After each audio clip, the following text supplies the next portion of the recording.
지금으로부터 160년 전이지요. 미국은 남북전쟁을 하고 있었습니다.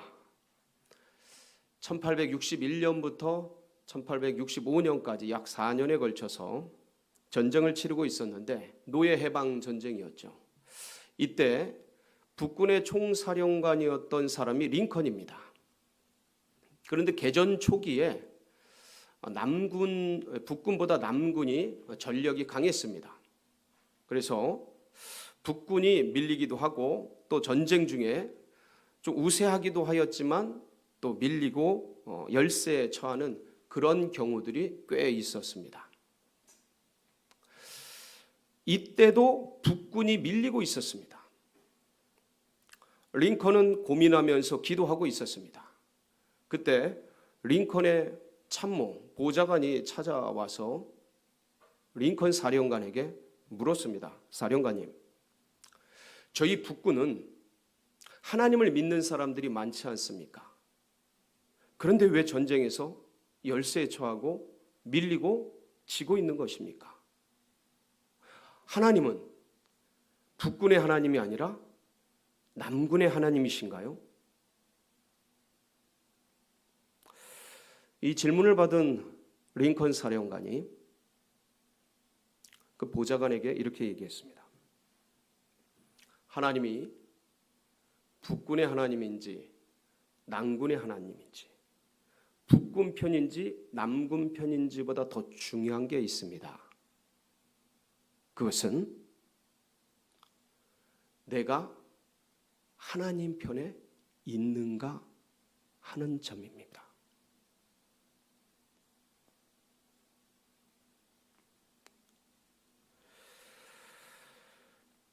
여러분, 우리는 지금 하나님 편에 있는 거 맞습니까? 우리 개개인은, 우리 나라와 민족은, 이 사회는 하나님 편에 있습니까? 오늘 이 비유를 생각하면서 과연 우리가 하나님 편에 있는가?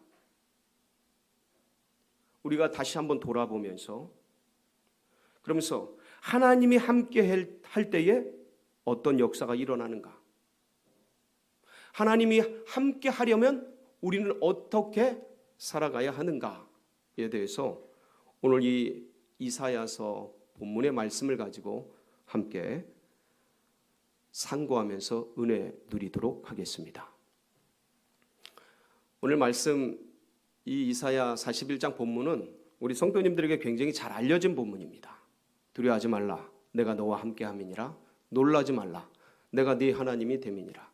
내가 너를 굳세게 하리라. 참으로 너를 도와주리라. 참으로 나의 의로운 오른손으로 너를 붙들리라. 41장 10절 말씀 많은 분들이 외우고 그리고 굉장히 좋아하는 그런 말씀입니다. 그런데 문자적으로도 굉장히 아주 힘이 되고 도움이 되는 그런 말씀입니다.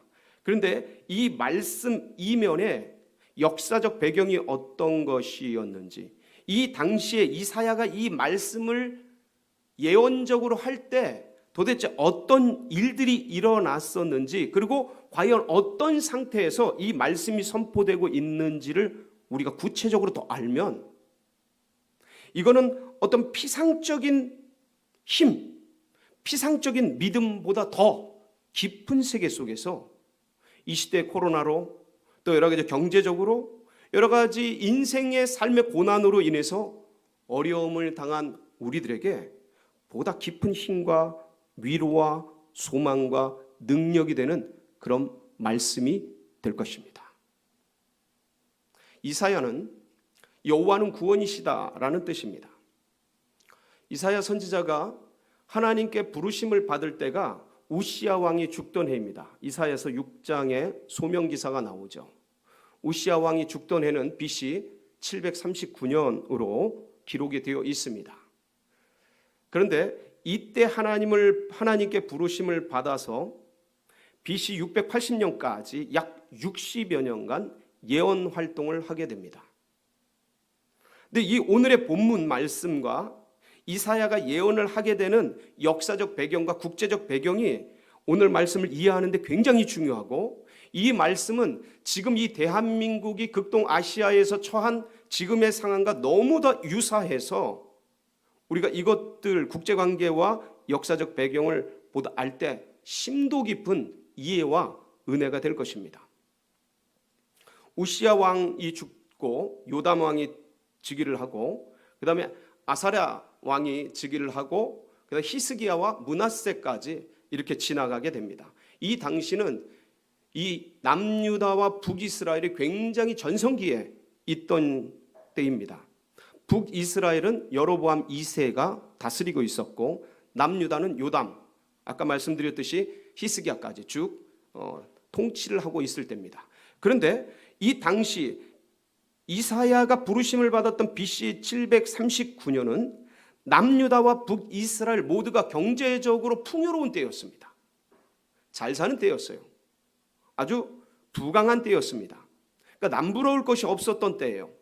그런데 그때 그 부강한 나라에서 이사야가 일어나서 예언을 하기를, 이러한 예언들을 이사야 66장의 전체 예언들을 쭉 풀어갔던 것입니다. 나라가 부강하고 잘 살고 재산들이 많아지니까, 그런데 그렇게 경제적으로 풍요하지만 윤리와 도덕적으로는 땅바닥으로 꺼지고 종교적으로는 무너지고 있었던 그런 세대였습니다. 그러면서 국제적으로 어떤 역사가 있었냐면, 애굽이라는 나라는, 전통적인 강호 애굽은 내란이 일어나고 자중질환이 일어나서 힘이 빠지고 있었던 때입니다. 그런데 그와 결을 같이 해서 북쪽에 있었던 아수르라는 도시국가가 제국으로서의 힘을 일으키면서 팽창하며 일어나던 그런 때입니다. 그러니까 전통의 강호 애굽은 약화가 되고, 새로운 이 고대 중근동의 패자인 아수르가 일어나던 때예요. 그러니까 아수르가 일어나고 제국화되는 것을 보면서 그 아수르 밑에 있던 아람이란 나라가 굉장히 위협을 느낍니다. 그래서 위협을 느낀 이 아람이란 나라가 남유다와 북이스라엘의 우리 동맹에서 저 아수르, 지금 힘을 얻고 바로하고 있는 아수르를 막아내자 라면서 동맹을 제의합니다. 근데 그때 북이스라엘은 아람과 함께 동맹을 맺어서 아수르를 대적하지만, 남유다는 아수르와 친교를 맺으려고 거부를 합니다. 그러면서 점차 아람 군대가 쳐들어오고 전쟁에 처해지고, 그래서 위협을 느낀 남유다는 아수르에게 도움을 요청해서 아수르가 내려오고, 이런 역사적인 과정이 쭉 전개가 되어지는 그런 때에, 아직 그런 일이 일어나지는 않았지만 이사야는 이 부요한 땅에서 윤리적으로 도덕적으로 종교적으로 무너지고 있는 이스라엘 백성들을 향해서 하나님을 찾으라고, 지금 다른 부강한 나라 아수르나 전통의 강호 애굽이나 그리고 다시 일어날 바벨론이나 그런 나라들을 의지할 것이 아니고, 외교적으로 그런 나라를 의지할 것이 아니고, 하나님을 붙들고 하나님을 찾고 하나님을 의지해야 이 나라가 산다라고 부르짖고 예언하고 말씀을 선포하면서 3년간 벌거벗은 모습으로 예언 활동을 하면서, 이렇게 우리 끌려간다. 하나님 붙들지 않으면, 하나님께 돌아가지 않으면 이 나라 이 민족 모든 백성들이 이렇게 끌려간다 라고 선지자의 예표의 모습대로 예언을 활동을 하면서 간곡하게 이야기를 하게 됩니다. 그러니까 당시 이사야가 예언하던 뒤로부터 약 150년 뒤에 일어날 일들을 지금 말씀하고 있는 것입니다. 그런데 오늘 이 말씀은 그러한 중에서도 결국 이스라엘 백성들이 이사야의 예언을 받아들입니까? 안 받아들입니까? 받아들이지 않습니다. 결국 예언대로 북이스라엘은 BC 722년에 아수르에 의해 멸망을 당하게 됩니다. 그리고 남유다마저도 아수르에 의해서 멸망을 당할 위기 가운데 히스기야 시대에 하나님이 도우심으로 18만 5천 명의 아수르 군대가 한 방에 하룻밤 사이에 죽어나가고, 그러면서 가까스로 구원을 받게 되죠. 그리고 결국 609년에 바벨론이라는 나라가 일어나가지고 아수르를 무찌르고 고대의 새로운 패자로 등극을 하게 됩니다. 근데 이 바벨론에 의해서 남유다마저 BC 586년에 멸망하게 됩니다. 그 멸망당한 이스라엘은 이스라엘 주요 엘리트들이 마치 북어 꼬듯이 그렇게 꼬여져 가지고 바벨론에 의해서 끌려가서 저 바벨론 제국의 포로로 생활을 하게 됩니다. 이게 그 유명한 바벨론 포로 70년의 삶인 거예요. 그렇게 된 이스라엘을 지금 예언적으로 이사야가 보면서 북이스라엘은 722년에 아수르에 멸망당하고 남유다마저 BC 586년에 바벨론에 의해 멸망당한 채 바벨론 제국 각처에 70년 동안 포로로 끌려가서 디아스포라 흩어진 유대인의 삶을 살아가는 그러한 때를 예언적으로 바라보면서 지금 말씀하고 있는 겁니다. 비록 그렇게 찢어지고 나라가 흩어지고 쪼개지고 멸망당했을지라도 하나님을 붙드는 자, 하나님이 함께하는 자, 그들은 과연 어떻게 될 것이냐면 오늘 이 말씀과 같이 될 것이라는 거예요. 그들이 그렇게 강하고 아수르가 그렇게 세고 바벨론이 그렇게 엄청난 능력으로 밀려온다 할지라도, 그래서 너희들이 결국 무너지고 깨어지고 나라가 사라지고 점령당하고 식민지가 되고 비록 포로로 끌려가고 바벨론 포로로 70년간 있을지라도 그래도 뭐 하지 말라? 두려워하지 말라. 놀라지 말라라는 거예요. 왜 그렇습니까? 하나님이 함께 하겠다라는 거예요.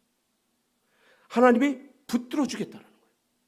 하나님이 다시 일으키겠다라는 거예요. 하나님이 굳세게 하겠다라는 거예요. 하나님의 손으로 너를 붙들어 주겠다라는 거예요. 다시 세워 주겠다라는 것이죠. 하나님을 붙드는 자, 하나님을 끝까지 의지하는 자, 그들은 나라가 쪼개지고 멸망을 당하고 가장 큰 위협과 고난과 어려움 속에 처했을지라도 하나님이 같이 계시겠다는 거예요. 그런 때 어떤 역사가 일어납니까? 놀랍게도 하나님이 함께 할 때에 다 무너지고 쪼개지고 사라지고 연약하고 이제는 먼지 같은 존재, 미약하여 아무것도 할 수 없을 것만 같은 그러한 나라 이스라엘이 되었건만 하나님이 오히려 그 강대국들, 아수르, 바벨론, 페르시아 이런 강대국들을 하나님이 무너뜨리고 오히려 가루가 되고 흩어지고 이제는 사라진 운명이 된 이스라엘을 일으키겠다라는 말씀인 것이죠. 11절, 12절의 말씀을 보면 심판에 대한 내용이 나옵니다. 같이 한번 보실까요? 11절, 12절 말씀 시작. 보라, 네게 노하던 자들이 수치와 욕을 당할 것이요 너와 다투는 자들이 아무것도 아닌 것 같이 될 것이며 멸망할 것이라. 네가 찾아도 너와 싸우던 자들을 만나지 못할 것이요 너를 치는 자들은 아무것도 아닌 것 같고 허무한 것 같이 되리니.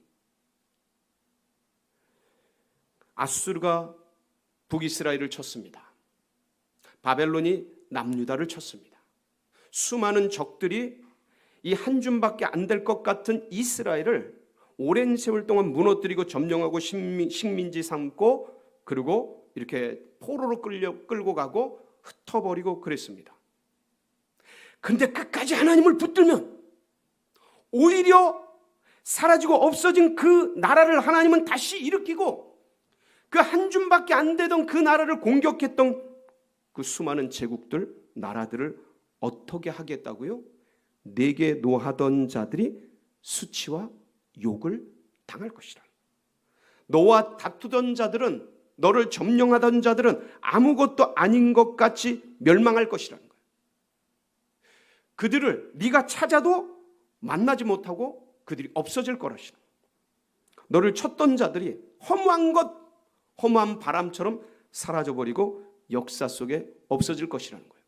이 말씀 그대로 놀랍게도 아수르는 사라지고 바벨론은 멸망했는데 이스라엘은 하나님이 세우시고 일으켜 주셨습니다. 여러분, 일으켜 주실 뿐만 아니라 어떻게 하나님께서 이 이스라엘을 만드시냐면 기가 막히게 역사를 호령하고 역사를 다스리는 자로 세우게 되십니다. 15절 16절 말씀입니다. 다시 한번 보겠습니다. 시작. 보라, 내가 너를 이가 날카로운 새 타작기계로 삼으리니 네가 산들을 쳐서 부스러기를 만들 것이며 작은 산들을 겨같이 만들 것이라. 네가 그들을 까부른즉 바람이 그들을 날리겠고 회오리 바람이 그들을 흩어버릴 것이로되 너는 여호와로 말미암아 즐거워하겠고 이스라엘의 거룩한 이로 말미암아 자랑하리라. 그러니까 지금 아수르에 의해서 점령당하고 바벨론에 의해서 포로로 끌려간 그 이스라엘을, 이미 사라져버린 그 이스라엘을 상정하면서 150년 뒤에 일어날 일을 예언적으로 믿음으로 영의 세계로 바라보면서 이사야는 다음과 같이 예언하는 겁니다. 너희들이 아무것도 아니고 바람같이 사라질 것 같은 한줌 같은 너희들이 놀랍게도 새 타작기계가 될 것이다. 그래서 주변 나라들을 오히려 정복할 것이다. 강자가 되고 패자가 되어서 회오리 바람같이 그들을 다 날려버릴 것이다. 여러분, 이 이사야의 예언은 놀랍게 성취가 되어서 150년이 흘러가는 그 세월 속에서 아수르가 바람같이 날아가고 바벨론이 회오리 바람처럼 사라지고 없어지게 되면서 오히려 이스라엘은 그 포로 생활 속에서 다시 돌아와서 다시 재건을 하고 일어나서 지금까지도 역사되고 있는 놀라운 장면을 보여주고 있습니다.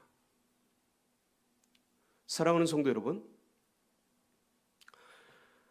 이스라엘이 하나님을 멀리하고 하나님을 등지고 아수르를 의지하고 바벨론을 의지하고 애굽을 의지할 때는 처참하게 무너지고 깨지고 부셔지고 포로가 되고 사라졌지만, 그러나 그 속에서 끝까지 하나님을 붙들 때, 끝까지 하나님을 의지할 때 한 줌밖에 안 되는 그 백성이, 여러분, 포로에서 5만 명밖에 돌아오지 못합니다. 수백만 명의 이스라엘 백성 중에서 포로 5만 명 돌아옵니다. 한 줌밖에 안 돼요. 근데 하나님이 이 한 줌밖에 안 되는 이스라엘 백성들을 다시 놀랍게 일으켜서 아수르보다 더 강하게, 바벨론보다 더 강하게, 역사 속에 고대 그 어떤 그리스도보다 더, 그리스라는 나라보다, 로마보다 더 강력하게 이 이스라엘을 일으켜서 지금까지 오게 만드셨습니다. 하나님을 붙드는 자, 하나님을 의지하는 자, 그에게 함께하는, 하나님이 함께하는 복을 이스라엘이 누린 것입니다. 지금 코로나19로 인해서 우리 한 개개인뿐만 아니라 교회뿐만 아니라 모든 우리나라의 백성들과 전 세계가 위협 속에 놓여져 있습니다. 이것은 아수르라는 제국보다, 바벨론이라는 제국보다 어쩌면 더 총체적으로, 세계적으로 온 인류를 공포에 몰아넣고 두려움 속에 빠뜨리고 있습니다. 당장 지난주에 우리 교회에 이런 어려운 일들이 일어났습니다. 당사자는 얼마나 마음이 힘들까요? 얼마나 괴로울까요? 얼마나 민망하고 참 어려울까? 그런데 한 개인뿐만 아니라 한 교회와 한 나라와 민족, 세계 열방, 그 어떤 존재와 어떤 공동체든지 그 어려움 속에서, 그 힘든 일 속에서, 그 괴로운 일 속에서, 그 답답한 일 속에서 주님을 끝까지 붙들 때 오히려 그 일들이 하나님 살아계심을 드러내는 놀라운 역사가 될 수 있는 것입니다. 여러분, 이번에 이런 일들을 겪으면서 놀랍게도 사실은 저 개인적으로는 교회가 폐쇄되거나 확진자가 일어났으니까,